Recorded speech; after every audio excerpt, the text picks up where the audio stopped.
So those are the three basic forms of malpruning: topping, inappropriate shearing, that's kind of a nuisance pruning, and over-thinning.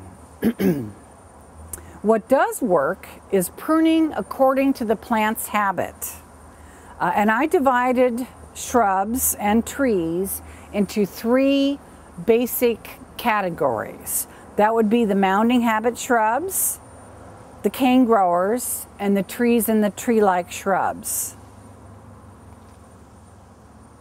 And I have a little gray guide that's a fourfold that you can order through Plant Amnesty or get off of the website, that includes a list of which plants are in which category. And there are also some for you probably in your part of the world. Let's go over these one at a time.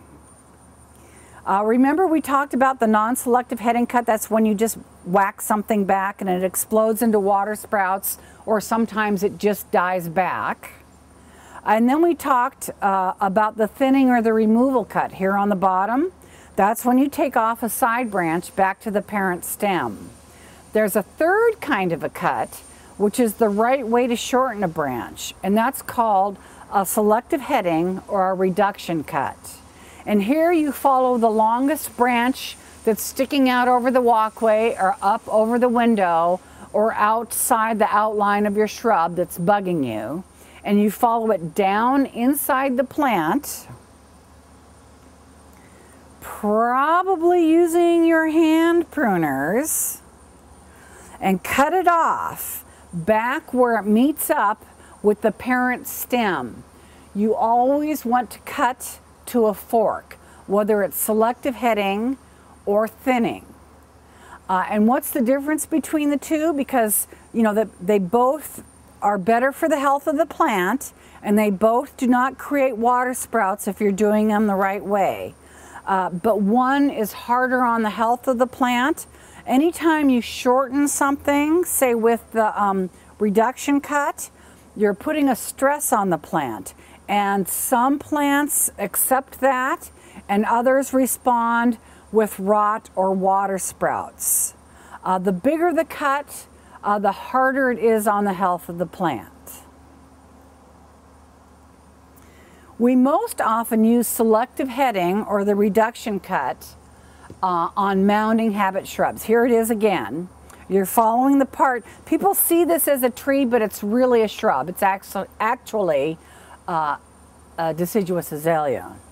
And you follow the part back to where it meets up with a side branch, and if that side branch is big enough, then the growth energy is taken up by those side branches and the new growth is forced through them. The question, of course, is how big is big enough? And the answer, like all good pruning questions and pruning answers, is it depends. In general, it's a sliding scale. On one scale is the trees, and their side branch has to be, if you're cutting off a limb of a tree, the side branch you cut to should probably be 2/3 the diameter of the parent stem. It has to be a really big side branch, and you don't want to do too many. But on the other end of the scale are things with small branches and small leaves. The closer a shrub gets to, say, a grass, the more heavy heading you can do, and the side branch can be quite small. But right in the middle of this sliding scale, you would say that the side branch is 1/3 the size of the parent stem. It helps me to think of there being kind of a water pressure coming through the branches, and you can plug up the main river and force all the growth energy to a side branch if that side branch is big enough. Otherwise, it turns into water sprouts. Plants have a kind of a growth energy, and you can't really stop it. You just channel it. You say to the shrub or tree, I don't want you to go this way, I want you to go this way. Mounding habit shrubs are the plants that are most easily kept smaller and tidier using the non-selective heading cut. Examples, mounding habit shrubs are characterized by small leaves and or a soft structure. The branches are pliable or the leaves are small. Examples around here would be barberries, Japanese holly, evergreen azaleas, escallonia, choicea, things like that. You may have a different set where you live. But they're basically the blobs of the plant world. They're wider than they are tall, and you don't want to spend all day in them making them into beautiful ornate shrubs. You just want to tidy them up a little bit and get them off the walkway. They're the chorus line of the garden, and instead of cutting off the perimeter with your head shears using the non-selective heading cut, we don't want to do that. That would create the water sprout rebound hydra effect. You use the time-honored grab and snip technique. That means you kind of blur your eyes and you search the perimeter for the branch that sticks out the most. You grab it with one hand and you follow it down inside, not to the perimeter, but somewhere down inside the plant, and cut it off where it meets up with another stem, a side branch.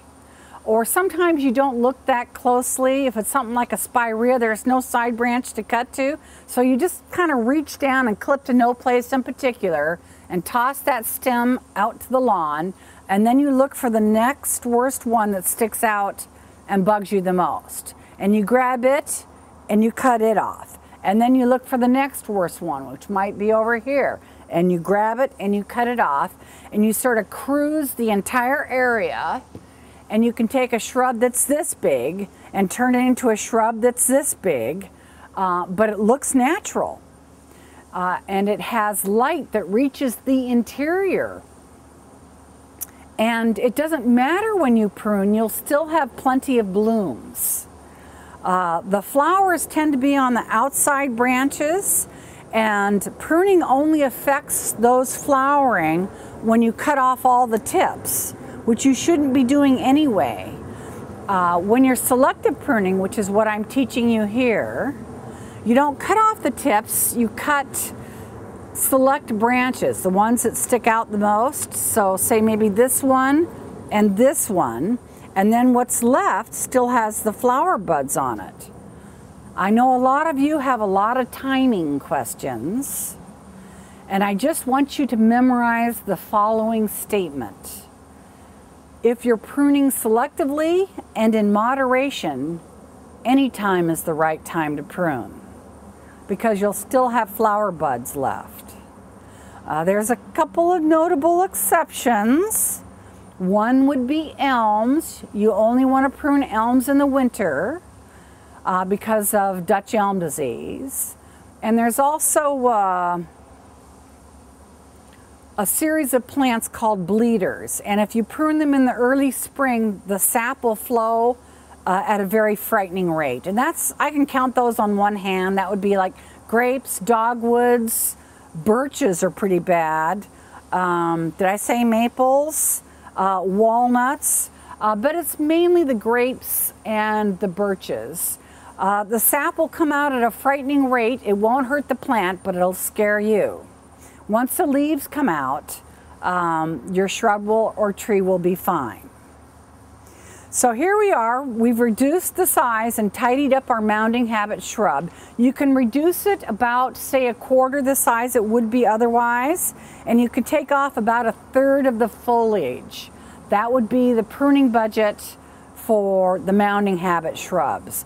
Basically, you grab and snip until you sense you're running out of green, then stop. And I should point out that it's the lowest branches, the ones that are touching the ground, that usually head out the farthest into the walkway.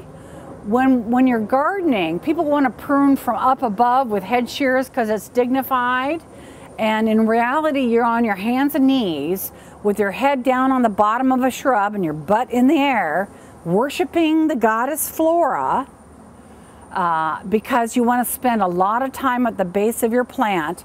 You want to get some of the lowest branches off, if only up, say, an inch or two. And this will make things look better. This is an Ilex crenata hedge, selectively pruned hedge, not a sheared hedge. And you can see the big piles of branches that have come out. So we actually take off quite a bit of material, but the plant looks natural. Second category, cane growers. These are shrubs that renew themselves by sending up branches that we call canes from the ground. Each branch or cane does not divide many times. That would be the tree-likes. I don't know how else to explain it, except that a cane is a main stem with little side bits like a feather, whereas a tree or a tree-like has a branch that divides and divides and divides. And the tree-like branch structure is kind of makes them a higher class of plants than the cane growers. Examples would be forsythia, bamboo, carya. Some of them are fan-shaped, and they should not be headed back because you want it to fountain out. Other ones are just vertical. They add what we call a vertical element to the garden, and those are easier to shorten with greater success. Here's your classic cane grower. This is the forsythia, and it has this beautiful yellow flower display in the spring. The rest of the year, it's really nothing much to write home about. The branch structure is kind of a wreck. So mainly we want to shorten it a little bit and tidy it up somewhat. Traditionally, when we're pruning cane growers, you saw or lop canes off to the ground. This is okay. You can use your folding saw, which you keep in your back pocket,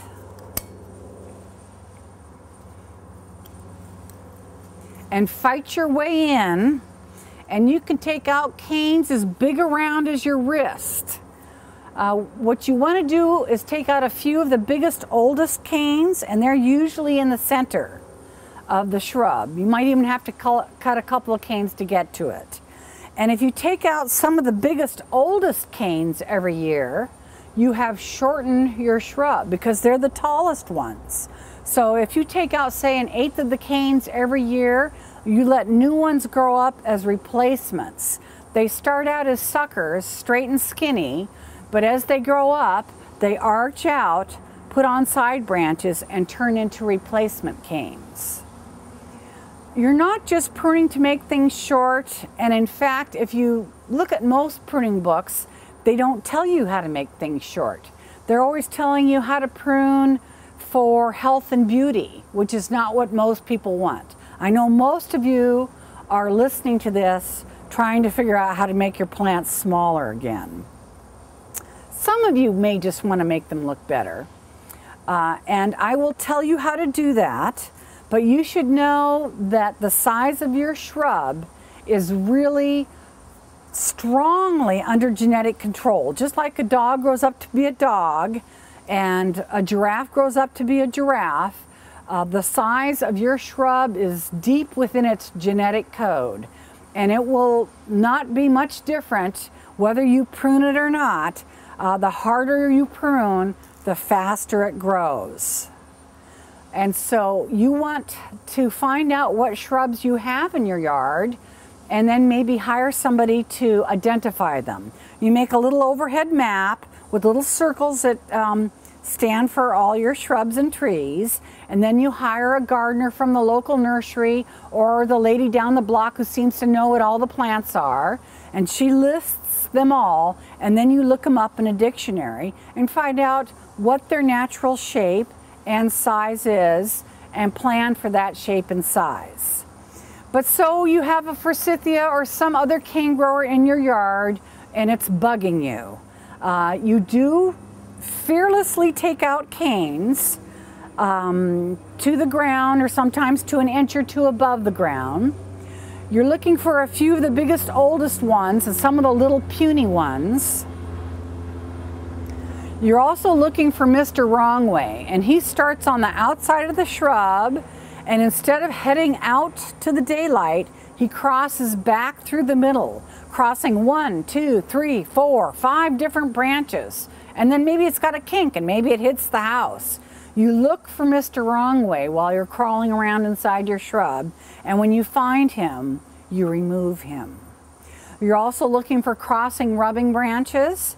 Most books will tell you it's for the health because that crossing and rubbing is bad for their health, which I guess it is. But the main reason you look for crossing rubbing branches is they're deeply aesthetically disturbing. They're what make you hate your plant. You think it's too big, but really it's just too messy. So you look for a few of the worst crossing rubbing branches and selectively head or selectively thin them out. And you're looking for the ones that are actually touching the ground. Those are all good candidates. And you also look for dead wood, dead stubs, little dead twigs. Deadwooding is by far the most important thing you can do for your shrub or tree, and it's a great warm-up exercise. You might find yourself confused and stymied by looking inside your forsythia or your other shrub and you don't really know what to prune. Well, start out with the deadwooding. Look for those little dead twigs and get real obsessive compulsive and clip them all out, and that will get you started until you start locating the crossing rubbing branches and the other ones that you don't want. Then you will get your courage. You start out with a kind of a low-grade fear which never really disappears. You just learn to push through it. And I gotta tell you, you start out with the pruning fear, but pretty soon you get the pruning fever. Once you learn to locate the crossing rubbing branches, you will feel compelled to eliminate all the offenders.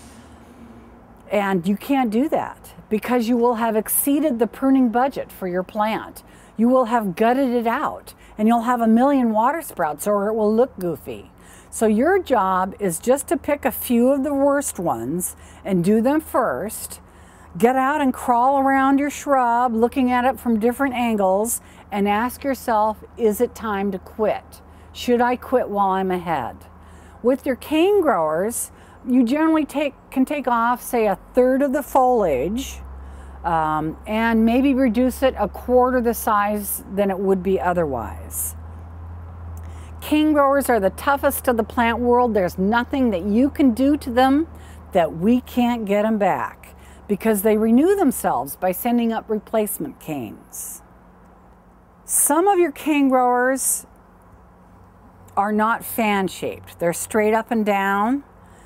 And these are pretty easy to prune. You cut some of the canes to the ground, you whack some of them off inside, and you can even head back what's left at different heights.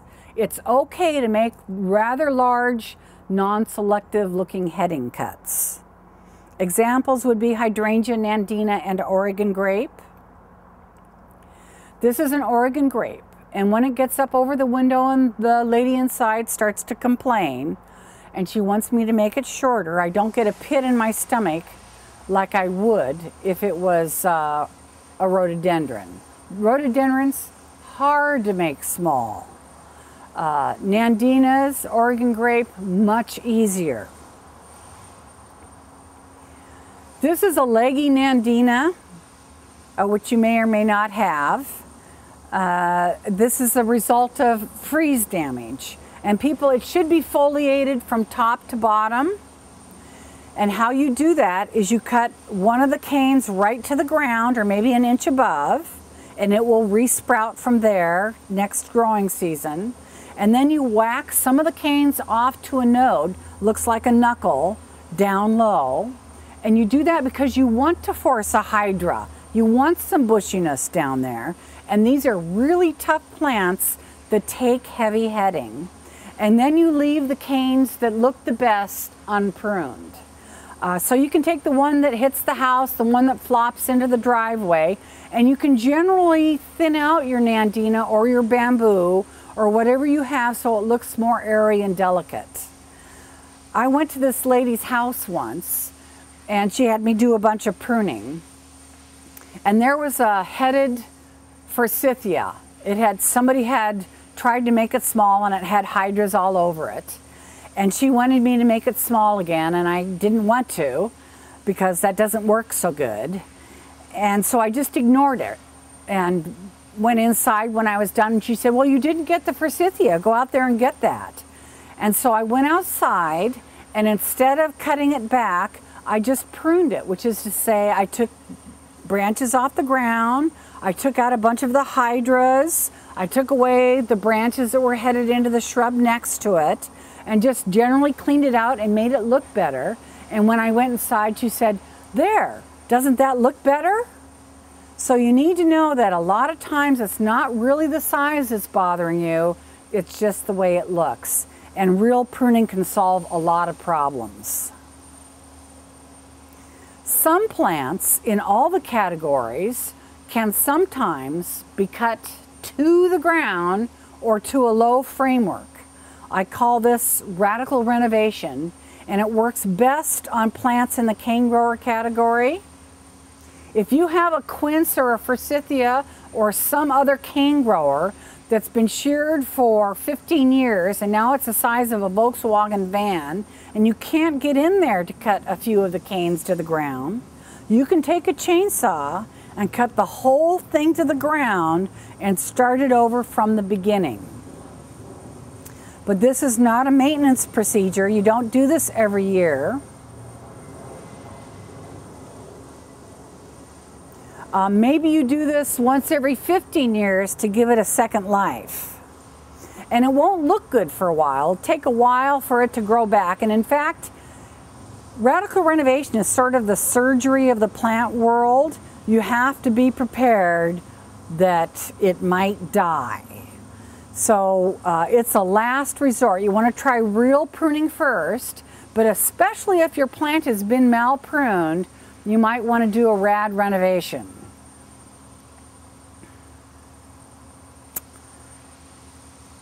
This is what it looks like. See those short stubbles? That's how it looks right when you're through doing it. Pretty scary. The difference between butchery and radical renovation is what the guy did down the block is butchery. What I did is a radical renovation. Then it grows back with many straight shoots if it doesn't die. But given enough time, all those branches arch out. Some of them turn back into main stems and you have a brand new shrub. And it will grow to a full size faster than had you taken it out and replaced it. Radical renovation works best on the cane growers.